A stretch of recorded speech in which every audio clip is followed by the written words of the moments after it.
But really, you have to know how to speak macro. A lot of the people at the luxury level, while they respect your opinion of pricing, and there's a lot of that, they also want to talk to you and hear what you think about what's going on in the larger economy. Because these are not people who just own this property. Ideally, they own other properties that are in other places, or they're largely vested in things like the stock market, the bond market. They have alternative investments. Maybe they have investment properties in other parts of the country. If you can't articulately talk to these buyers and sellers about other things, you're really going to have a hard time sustaining that relationship and getting them to work with you. You may recognize today's guest as the first female broker on Million Dollar Listing New York, but her story goes way beyond the screen. Kirsten Jordan is a powerhouse agent who leads a top producing team in New York City. In this episode, she shares how she broke into the business, what goes on behind the scenes of a hit TV show, and what it takes to succeed in one of the world's most competitive real estate markets. We also dig into the competitive mindset that she developed as an all-American race walker and learn the number one thing that changed her life as a working mom. So whether you're looking to break into the luxury market or hear about the realities of reality TV, this one's for you.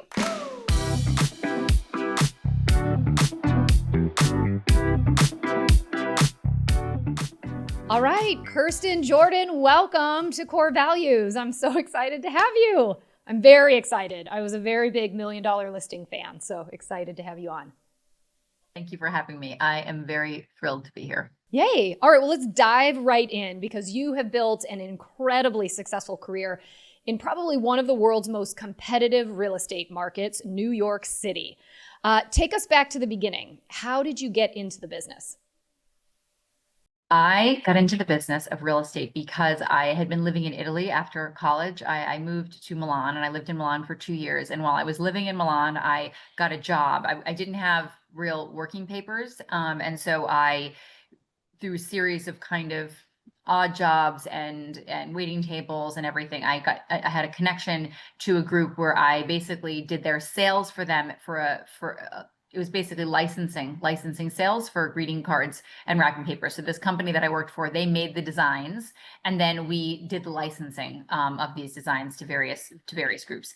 And they really only hired me because of the fact that I spoke Italian and still speak Italian, but I spoke enough Italian that I was able to kind of get through this whole process and help the owner who didn't speak Italian that was doing the sales translate through these meetings. And so I was living there and had this job for about a year and a half. And then basically, like, you don't make any money in Europe, especially when you're in your early 20s and no matter what you're doing. So at some point it was like, you know what, I think I probably just need to go home. But I love the sales aspect of things. And so I decided, listen, I love this so much, but I want to do sales. And my stepfather was like, if you want to sell something, make sure that you pick something that's a big ticket item to sell, because all you have to do is sell not that many of these things and then you get paid really well. So that was basically what I did. I decided to get into real estate. And that was the kind of thing that just made a lot of sense for me. And so I started basically as an apprentice. I was on a team for about, I think it was like 6 or 7 months before I switched to really truly being an assistant. And that was a 5-year position where I really was just the right hand to this woman. And just, we really just worked on everything side by side together. And it was great. It was like an amazing opportunity for me. And then from there, I got married during that time, and then it came time to like start my family. And so it made more sense to kind of go out on my own. But from there, I had gotten a really great foundation for the business. And that's kind of where I started to kind of explore other ways of kind of being in it without necessarily working super directly for somebody on the 24/7 basis. Mm-hmm. I love that too, because you've got a team now. So I think what a better, no better way to learn than kind of being a team member or an assistant. And then, as you're evolving your career, I think mentorship is so key too. I think it allows agents to develop and become more successful quicker because you're really seeing somebody who's already mastered it, and you can kind of fast track it. So Yeah, and the volume of transactions was key, because the truth is at the beginning, especially in New York, it's very hard to start doing volume of transactions. I bet it would be so difficult. Do most people have like a mentorship role, or how do most people get started in New York? I feel like it would be really tough. There's a lot of teams in New York City, real estate teams, and I think a lot of agents will like join a team, thinking that's going to get them some volume. I'm not, I don't know if what your thoughts are on teams, but a lot of teams maybe don't have that infrastructure to be able to truly give mentorship or even just apprenticeship or the right opportunities to somebody who just joins a team loosely as a, kind of just to get into the business and learn. So it's super hard, because the truth is like that one-on-one thing that I had going was the best, because she got to, basically rely on me. It was a true like transactional relationship. Like I did the things she needed and didn't want to do. There was a very, very clear, structure of compensation. There was a small base salary included in that. And so it really was really good for me, who, I got into the business at 24 years old. I couldn't just, live with no income for a year, running around. It was really like, or a couple of years until you get going. So it was for me, that was really, really great. Now that I have a team, I would say still my greatest challenge is trying to figure out how to structure the team so that if we do take on anybody who's new, which at this point, like I'm not even really able to do, that we have something for them specifically to do, because otherwise those relationships don't really work out effectively. Yeah. Because the world, I think a lot of agents come to me asking me, if I could be a mentor, or if I can help them find a mentorship relationship. And the reality is that, true mentorship in this business doesn't really come for free. So you really do need to decide what value you're going to add for that mentor, unless you want to meet up with them for coffee like once a year. Because if they're any good at what they're doing, they won't have time for you unless you're really providing value for them. I love that. I really love that you said that, because I think over the last 10 years in particular, we're in the Chicago market, and I don't know if it's the same for you, but teams have really evolved. Like 10 years ago, we have probably a fraction of the amount of sort of quote unquote teams that we have now. And a lot of them are defunct for exactly that reason, right? Because I think there's mismatched expectations. So I love that you really say that if you're looking for that mentorship, it is a give and take, and you got to be ready to, offer up whatever you can in order to get back from it. It's transactional. Mm-hmm. It's transactional. And if you're going to like offer to do stuff for them and then you don't follow through, you might as well just consider the relationship dead, because it's these kinds of figures that are worth getting mentorship from, like they're busy people, and they don't really need mentees. Yeah. They don't need the they don't. No, they don't. They don't. That's what they're called. Yeah. All right, well, let's talk about this, because I'm excited to dive into the fact that you were the first female broker on $1 Million Listing New York. I watched your season. I watched many of the seasons. You watched the whole season? I did, but years ago. It was 2021, right? So I started watching a little bit again to just remind myself. But what was that experience like? Because I think as real estate agents, we have, kind of an interesting lens of actually working the real estate gig and then watching reality TV version of it, right? So what was the experience like? And then did you feel any extra pressure stepping into this role, being the only female in the cast? Well, it was really interesting, just getting started in the role, because of the fact that I was the first female. There's obviously, even just contractually, it was just trying to figure out how to make space for hair and makeup and all of the different pieces that I was going to need, even for those cutaway interviews, and all of that was obviously like a negotiation, but also something that was kind of the first time that they were really dealing with it. A lot of the time, Ryan, to change scenes, he was able to like take off his tie or something, or like, it's just not the same thing when you're a woman. So I think obviously like there's a big piece of that. And I think in the scheme of what we've seen now with reality TV, with regards to real estate, is honestly like, I was like a tomboy compared to what's really out there now. I was way more low key about what I wanted to do for myself, to be really like on camera and all of that. But the thing that I learned the most from it was that, first of all, I was not really prepared to level up probably the stakes that they needed to see, as far as like drama and in general, just being like a little bit more confrontational. I think I was really, really busy trying to kind of like save my face at the same time as being high energy and excited about the, about the appearance, like about being on the show, and obviously like showing my whole world to the world, so to speak. And what I learned the most from the experience was really just this idea of producing your life for the world. And if you want something to be interesting and entertaining in social media, if you have the opportunity to be on reality TV, you do need to really be strategic about how you're thinking of what you're putting out there, because the reality is it is reality, but there's an element of it that you have to be thoughtful about what you're putting out there, because the truth is that the stuff that portrays the best and the most interesting and intriguing in reality TV is something that if you looked at it in real life would seem so over the top that you'd never believe it. Yeah. And so it's real. It's just like it's like on steroids. It's kind of like how the way I'm talking on a Zoom is never going to be the way I'd really talk to you in real life. You need to, everything needs to be leveled up. Yeah, everything's amplified. And did you have to do like real scenes? And then would they say to you, I want that, but I need you to hype it up, or I need you to kind of create more energy? Because I feel like sometimes things happen and it's like they like it, but they want like a better take.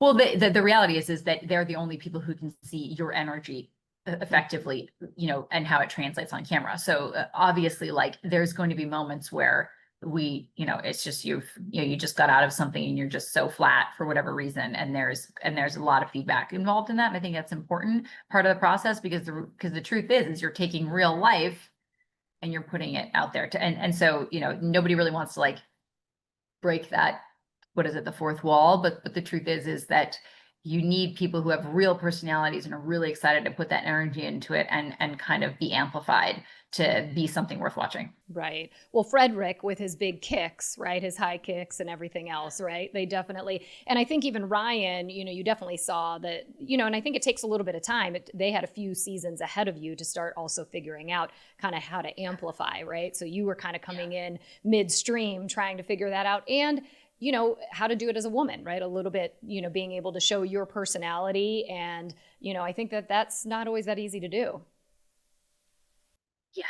I mean, they had 8 seasons ahead of me. I had the 9th and that's it. So it was like they had a lot of time. And yeah, it was hard to compete with that, if you're going to call it a competition. I don't think it was a competition, but I think it was super challenging to be a version that was going to be really exciting for TV, when I generally think of myself as a pretty consummate professional and somebody who doesn't have a lot of drama in their life. Yeah, right. But I liked it. And I'm going to say, I thought you were great. I thought you brought great, realistic, honest energy. And I say that as feeling like our personalities are similar and kind of our level of energy. So, so there's a lot about reality TV that we, the viewers obviously don't see. And you were in the mix. Let's talk about it with these longtime cast members, Ryan, Fredrik, Steve. Is there anything that you learned in working with them? Is there like some great stuff that kind of came out of, that experience? The thing that I learned that I never expected to realize from the show is I was that person that's like a lot of real estate agents, that my husband's a developer and he always watched $1 Million Listing in New York, and he's Italian and he loved, it was playing in the background and he just loved watching the show. And I remember walking past him watching the show, and like, I'm a mother of 3. I have no time to watch television, I'm gonna be totally honest, and it's not my thing. It doesn't give me I'd rather like read a great book or listen to something great. It doesn't do it for me. But I remember walking past, and I always used to kind of scoff at the success that these guys have had, and really assumed that it was just kind of had fallen in their lap from the show. And what blew my mind so much from spending time with them and being on set with them is that, first of all, the filming aspect is a lot of work. It's real, it's reality, the stories are real, but it's still a lot of work, because whatever you're filming that you see for 1 minute, we probably filmed for hours to get those takes, because that's just how it is. And they're trying to distill hours of life into very, very short, very, very, very short snippet. So the work and the time is huge that you put into creating these shows, and then they have to go to work. And there's also the selling piece of it and the keeping up with your network and all of that. And there's a certain amount of business that comes when the show's airing, and then it kind of falls off. And so there was always all the cast members said to me when I got started that it was going to take 3 years to really see the effect of the show. So if you weren't ready to be all in for 3 seasons, it really wasn't even worth it to be on the show. And Tyler was on it for 2. I don't remember the count of the other guys who came and went. But the truth is that I would probably agree with that. And when the time came to get ready for the 2nd season that I was going to be on, I actually was thinking to myself if I actually could hack it, like if I actually could handle another season, wardrobe, just generally getting up in the morning and being excited about doing this, hair, makeup, everything together, in addition to the business that I had created by preparing to be on the show. So those guys, like chapeau, they have worked their butts off. And the truth is that if anybody wanted to spend as much time as these guys did filming that show, and they had put it towards a YouTube channel or social media, they would probably be even more successful than they are right now, because it is so much time to do that. And a lot of them really do, are really servicing their clients and are really being real brokers offline as well. So it's like, I was the first person to kind of scoff at all of it. And then after I was in it, I thought, in addition, adding on the load that I have as just being a wife and a mother, I'm not sure there's space for this for me. Maybe in the future when my kids are a little bit older, as my kids are now, maybe I could revisit it, but it was something that was, tremendously challenging. And I really was like, wow, these guys, and they were better at conserving their energy. Like, I feel like I was so busy trying to be like high energy, and they On would and ready. you could see they could just like turn it off and turn it back on, which I thought was amazing. It's something I don't know how to do. Well, I appreciate so much this kind of lens behind it all, because I will say I was probably a scoffer. I watched it, for fun. Reality TV is a fun thing to kind of have on in the background, as you say. And you sort of have this idea of how hard could it be? And also, I think an idea of, did this really make their business? Where I feel like, exactly what you said, if they've done it long enough, it starts creating some reward. But the reality is they're still running a pretty significant business behind the scenes. So I appreciate kind of that glimpse into it. It sets a different perspective for me, for sure, even. And to keep up that social media stuff is not for the faint of heart. It's a full-time job.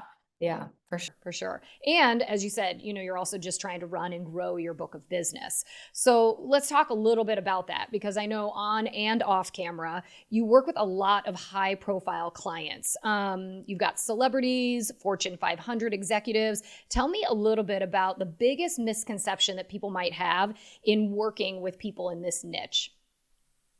Well, there's a couple misconceptions.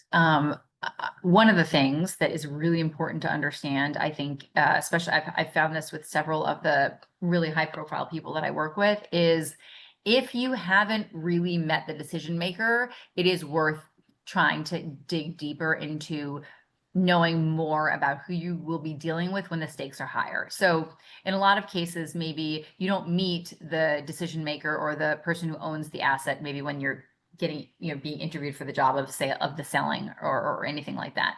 And sometimes then what'll happen is finally you'll get to a high stakes moment where maybe you've got a couple of bids or whatever, and this person will jump into the mix because they effectively own the property or they're the big decision maker. And they're so different than the people that are managing them that you're totally thrown off guard.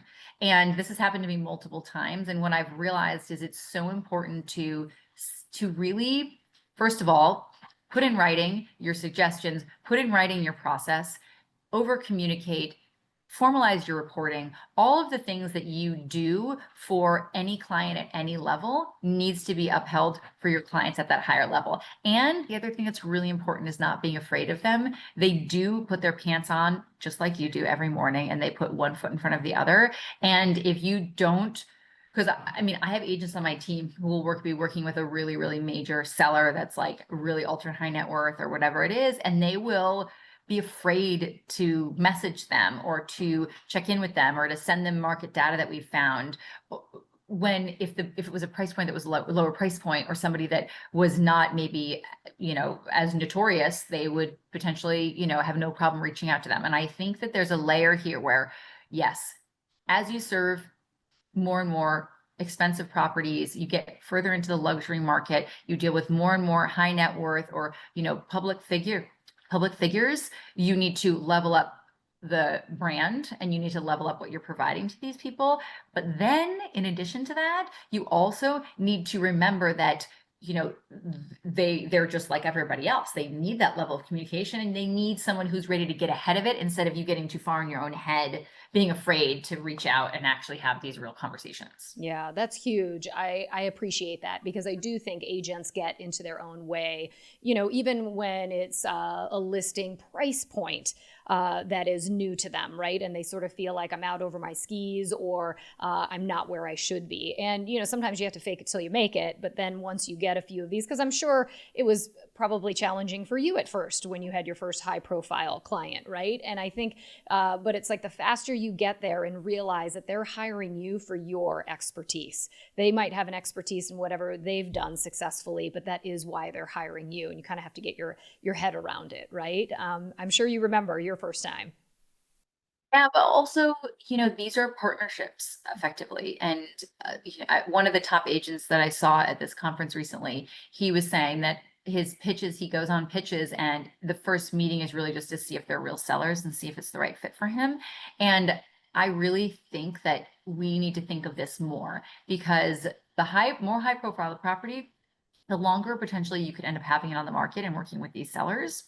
And if you haven't gotten clarity around what they want from you to sustain this relationship, if it takes a year or two to sell the home, or if it's a builder and it's going to be it's a multi-year relationship, you're really not giving yourself enough credit. You're probably setting yourself up in a position that's not the right position to maintain and hold on to the property. And essentially there's a really good chance you won't make any money off of it. So at some point, if you say, I'm going to be, I've set myself up for disaster here by not being transparent enough, by not being forthright enough, by not putting in writing the suggestions I have with the pricing recommendation, with all the different pieces, like, I'm just excited to have this opportunity. Like, when is that over? Where you're just excited for the opportunity and you say, this is how I make money. This is how I pay my bills. And other people who know that I'm an expert and are willing to take my expertise should come first, no matter what the price point.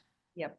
Yeah. Because those are the clients I want. People are like, what are your ideal client? I'm like, my ideal client is somebody who actually respects my opinion and wants to work with me and is willing to sign like a year-long exclusive. Yeah. Great terms, great non-negotiables. I love it. It's great advice. And, I think a lot of agents I know that we are working with here kind of locally and that I coach, many people want to get into kind of that luxury market, wherever that may be for them in their marketplace. What would be advice you'd give to agents who are looking to increase their price point or kind of get into that luxury or higher end market? Any thoughts that you've got? Well, I had a little thing with Tom Ferry on this a couple of years ago. And one of the main things, because he was asking me the exact same question and it hasn't changed. One of the main things you need to do is you need to read the newspapers that the people that you want to talk to read. Okay. So, and you can, and obviously we know that, you have to pick the newspaper that is, right for what you want, or maybe, the other side of politics is where the people are that you want to be working with. You're going to have to be well-versed in that in a non-confrontational way, and you're going to have to put that aside. But really, you have to know how to speak macro. A lot of the people at the luxury level, while they respect your opinion of pricing, and there's a lot of that, they also want to talk to you and hear what you think about what's going on in the larger economy. Because these are not people who just own this property. Ideally, they own other properties that are in other places, or they're largely vested in things like the stock market, the bond market. They have alternative investments. Maybe they have investment properties in other parts of the country. If you can't articulately talk to these buyers and sellers about other things, you're really going to have a hard time sustaining that relationship and getting them to work with you.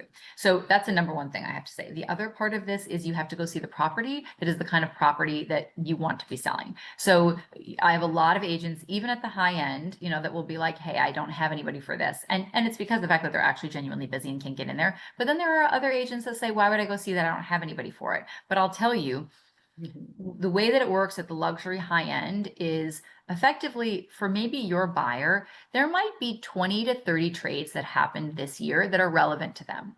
If you've seen 10 of those properties by going out and seeing those properties at a broker open house or in some form, you can intelligently speak to them, and all of a sudden you are an expert, even if you're not the one that sold it, because you can reach out to that agent and you can say, hey, Susie, I saw that you sold for $500,000 less than the asking price. I saw the property with you on X date. It was amazing. Could you tell me a little bit about what happened? And a lot of the times, if you've built rapport, they're willing to give you a little bit of a story. And then here you are coming into that pitch.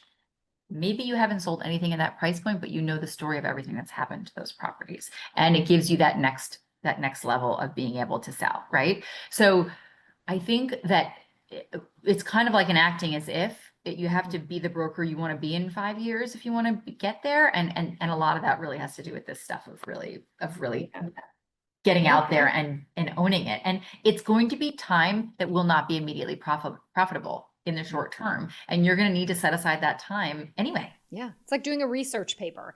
I mean, it's really, you've got to be in the market you want to be in before you're in the market that you want to be in, you know?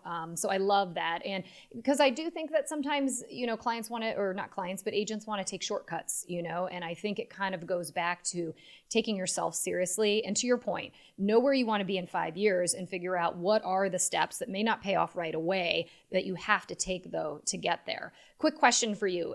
What is kind of your daily go-to? Like what one or two things, whether it's, you know, that you go to get some of your nuggets, economy based or whatnot? Because I feel like people always want to know, like where are agents finding their info?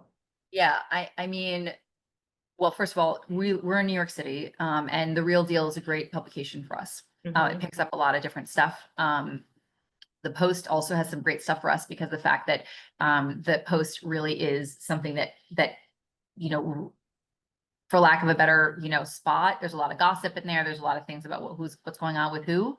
Because remember, real estate's a lot about who. It's not just about where, it's about who.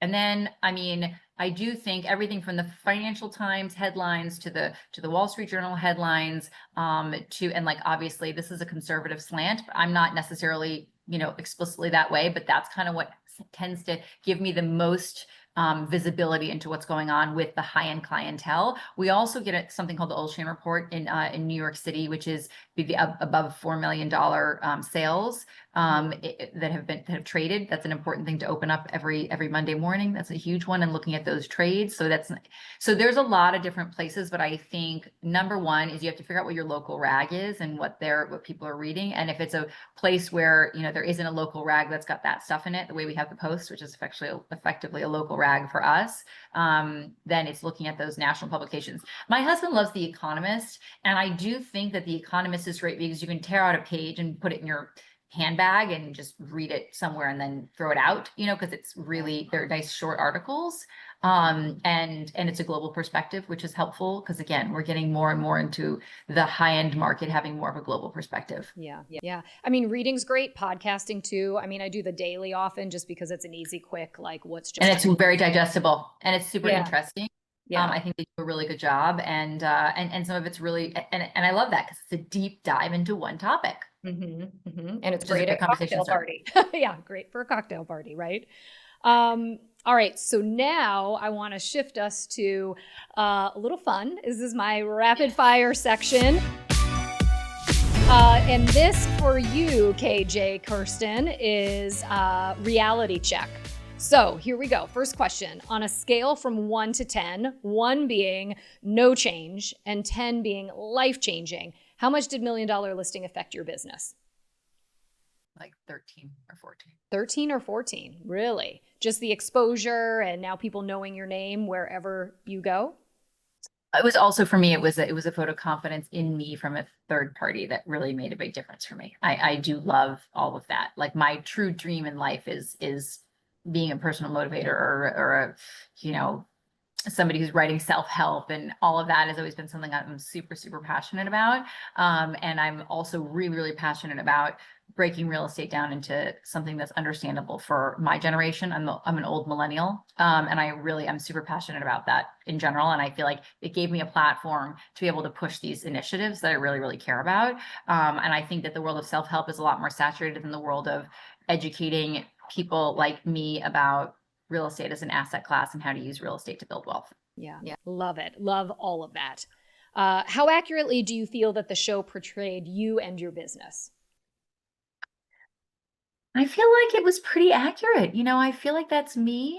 I think friends say, I feel like I was like sitting in a living room talking to you when you were doing your cutaway interviews and everything. So if it were to capture me today, I do think I'm a little bit of a different person today than I was then. I'm probably a little bit more shrewd. I probably have a little bit more of an edge. I probably put up with a little bit less, just because of the fact that like I've now been through, 4 years of running a team, and I think nothing will break you down and build you up like running a team. Yeah. I love it. I love it. I love that people said that you were authentic, because I liked you on screen for sure. Is there anything you wish you had shown more or less of? I wish I had shown more of the fact that I am a strong like negotiator and a strong personality. I do think that there was more opportunity for me to be a little bit, feistier with the guys. I think I still came across pretty strong, but I think there was probably more opportunity for that, and that would have been good for me. But it is what it is. I also really wish we hadn't even bothered with those masks, because the problem was it was a period of time where we didn't know if we were going to be kind of canceled by not wearing a mask. But the truth is like we should have just, we were all so far away from each other. A lot of this stuff was outside. It would have been better to just, go. I think at one point I was wearing like a plastic sheath over my face. I mean, it was tough. Which cast member surprised you the most in a good way?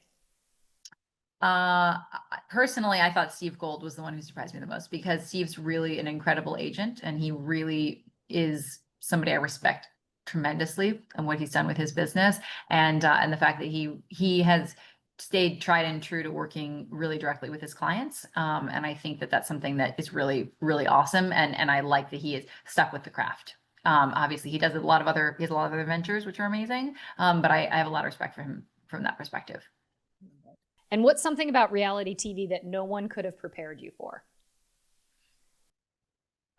I mean, the camera ready stuff and the wardrobe stuff it's really freaking hard. It's so hard. I'm like 5'4", and I'm a pretty petite person, and dressing for my figure and dressing and just hair and makeup and all of it just was so challenging to just get out the door in the morning and make it to these things and have picked out the outfits and the next thing. And then a lot of that stuff, it's like you'd wear it once and you'd just be like, I guess I should just get rid of this. That was really tough. That was really, really tough. That was the hardest thing for me. That, and obviously like coming up with these open house ideas that are maybe a little bit more than what you would have, necessarily imagined to do for real life, things like that. That was tough stuff. I wish I had that. Maybe I would have hired someone that was a little bit better marketing coordinator if I had known what that was going to look like. Yeah, I love it. All right, we've got a different rapid fire now. It's called the fast track, because I want to dive into this, because before real estate, you were an all-American race walker. And I don't even know, how does one even get into race walking? But it happened in high school for you.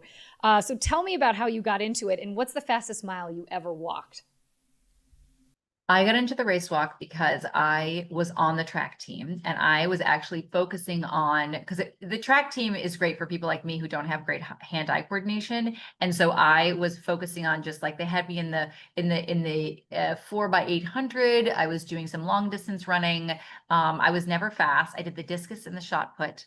I was like just not, which is crazy, like someone like me doing those things. And I tried the race walk when I was in, like, I think I was in 7th grade, 8th grade, 9th grade, 10th. I think I might have been in 9th grade. I think I was like a freshman. And I think I tried it, and a friend of mine had done it a little bit. And so I tried it, and I was like, just really naturally good. And I had the cardio strength because of doing these other things, because I did cross country and all that stuff. Again, never good at any of it, but just did it for the exercise aspect of it and the camaraderie. And I was just great. And so I did this first race of my race walking career, and they put me in the slowest heat because they didn't know how I was going to be, because it was my first race. And I was like lapping people because I was so good. And so it was just something that I always refer to it when people ask me what the most important thing is about getting into the real estate industry. And I do think you kind of need some beginner's luck of a couple good things to happen to you in the beginning, because otherwise it's such a slog that it really is hard to sustain the excitement around doing it. I love it. So what was your fastest mile? My fastest mile was 7 minutes and 14 seconds, which Oh was my a, God. which was the, which was, it was a 1600. It was when I did the nationals. And that was, at the time, it was the seventh fastest of all time, for a high school athlete. Wow. I mean, I think my best run mile was like 9 minutes. That's Well, very that's the thing with this stuff is you get up at these, you're really going fast. going fast. Wow, that's impressive. So has this shaped your competitive mindset, having this experience? Do you feel like it helped getting into real estate? Well, yes, because the thing with being All-American was I won the national. So I was the first in the United States. And it's not a sport that is necessarily in every high school. So it's not something that you can say I would beat out every single, but it was still a significant achievement. And it was something that I had really pushed towards as far as like cardio work and all the things I was doing when I was training for it. And so I do think that that made a huge, huge difference for me. And so I know that if I really put my mind to something, I can really do it. It's the same thing like learning Italian. I didn't know Italian. I moved to Italy during college, thought it was amazing, wanted to learn the language, and went back and learned the language. And now I speak fluent Italian. And it was something that I wanted to do. I conquered it. And I was like, wow, this is, if I put my mind to anything, I can do it. I love it. Italian, race walking, real estate. It's no problem. So athletes have pre-game rituals. Do you have your go-to routine before you hit or go in for a big pitch on a listing? Any like song or anything? You know, I probably need more of that. I have been listening to this, a friend of mine recommended to me this guy that, because I do like so much help stuff. And I feel like you always have to keep changing it up because at some point you desensitize to it, you know? And so I started listening to Neville Goddard again, who is one of the OGs. He's like, it's like the world, like the time of like Dale Carnegie, Neville Goddard. We're talking like Milton Erickson, way, way back. And there's like an iTunes version where it's put to music, and the whole concept of it, not to like derail this conversation, is really, visualizing yourself already having this thing, believing in yourself as the prize, and believing in just, instead of wanting and needing, really owning that this is what where you're meant to be and where you're meant to serve. And I think in our business, one of the things I do really focus on is genuinely, and I tell my agents this, genuinely, they're lucky to be working with us, because there are so few people who care as much as we do, really, really dialing in on how to get, how to service the client best, leave no stone unturned, truly act out of a genuine care for service to really sell an asset at the highest price in the shortest amount of time, giving genuine, advice, data, all of that. And I really focus on that. So what I've been doing is listening to this. I had a big meeting on Friday. That was a big deal for me. And I used that for the meeting. But I love anything that really puts you into that headspace of just being really clear about how you can help, what your services are, and owning that if it's not the right fit, it's also okay, because that's part of the process. Huge, very valuable. It's the go give mentality, which I love. Yeah. Yes. All right. Final question, which I am excited to ask, and I know a lot of people are probably curious about, but what's your number one tip for other working moms in real estate who are also feeling that juggle? The number one thing that changed my life is making sure that I'm able to get up and get out and exercise and come home before anybody else is awake. And I don't care if you're a morning person or not. If you have a family, it's probably the only way you're going to get it done. And so you have to figure that out. The first time I got up for a 6 a.m. class, I think I swore I would never do it again, because I was like, my entire day was so awful. This is terrible. I'm not meant to do this. And then at some point it was just like, this is the only way this is going to happen. So I wake up early, I get up, I meditate, I make herbs and lemon water and like all these different things. And I get up and out for a walk 3 days a week. And then the other days, 3 days a week, I have a trainer and I have the accountability in place. And I think if there's only one thing you can do to pay yourself back and to really get yourself up and out and doing that physical activity, it's so important. And as a reminder, as women, our bone density and our muscle goes down with age.